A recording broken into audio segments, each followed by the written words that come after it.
Some women do not grow up. They do not mature. They remain psychologically fixated in a state of eternal youth, charming, light, spontaneous, but deeply fragile. You have seen this, perhaps even in yourself.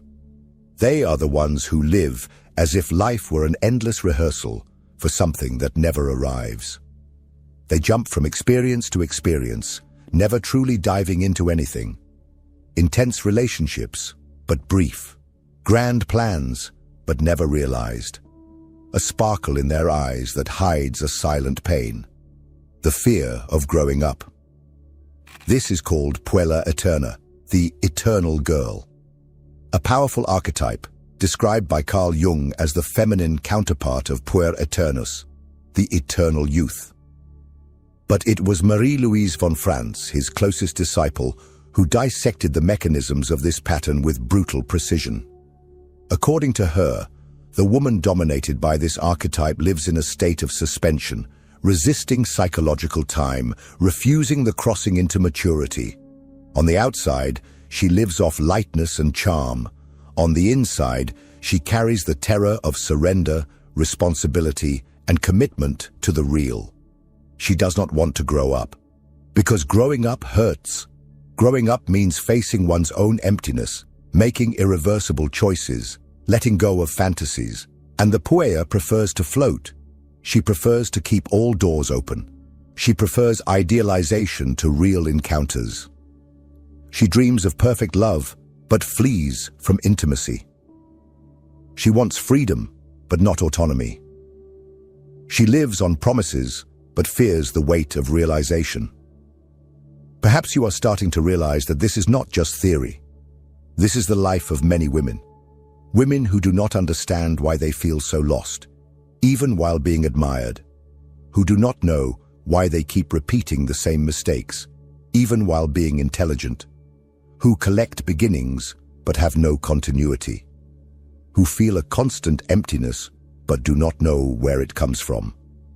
Jung, when talking about feminine archetypes, said that a woman needs to integrate the animus, the inner masculine, to achieve a more solid relationship with herself and the world. But the Puella refuses this integration. She does not want structure, she wants to soar, and that is exactly why she falls. In this video, I will show you how this archetype acts in the shadows, how it disguises weakness as freedom, how it distances you from who you could become, and more importantly, how to start getting out of this. But I warn you right away, this is not content to comfort you.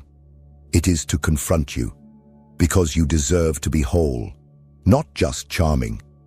If you have the courage to follow through to the end, you may discover that you are still living as a maiden, when you should have already become a queen. The eternal girl is not a phase. It is not a personality trait. She is an archetype, a deep, collective and timeless psychic form that inhabits the feminine unconscious. Jung identified her as a reflection of the Puella Aeternus, the eternal youth who refuses to grow up, to make commitments, to anchor himself in reality. Marie-Louise von Franz was even more incisive in addressing this figure. For her, the Puella Aeterna represents a woman whose soul remains trapped in an idealized, romanticized, sterile youth, and for that reason, blocks her individuation, her maturation, and her real flourishing. She is the woman who lives in the almost loves, almost builds, almost surrenders.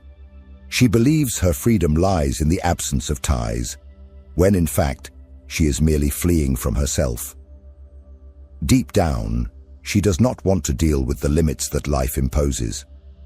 She has an aversion to routine, boredom, predictability. Everything that refers to the concrete frightens her because it threatens the magical world where she feels safe, a universe where anything can still happen, as long as nothing needs to be sustained. Von Franz accurately describes this pattern in The Problem of the Puella Aeternus. The Puella is so enchanted with the image of herself as a free spirit that anything requiring real